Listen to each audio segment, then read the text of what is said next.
Hello mga mi, dito sa Rosario, Cavite, ang tawag dito ay bulungan. Ganito ang traditional way dito sa Pandawan. At kung sa iba pwede kayong mamili, dito naman ay bubulungan mo.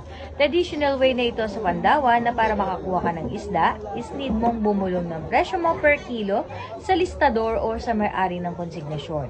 At kung sino ang may pinakamataas na presyo, isisigaw ng nagpapabulong ito at sa kanya mapupunta ang magagandang isda. Ganito ang kalakaran dito sa Pandawan Fishport.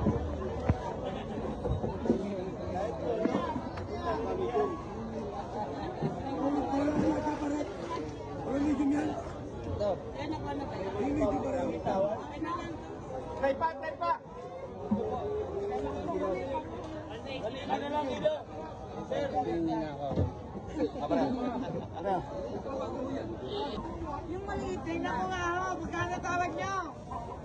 Dalawa?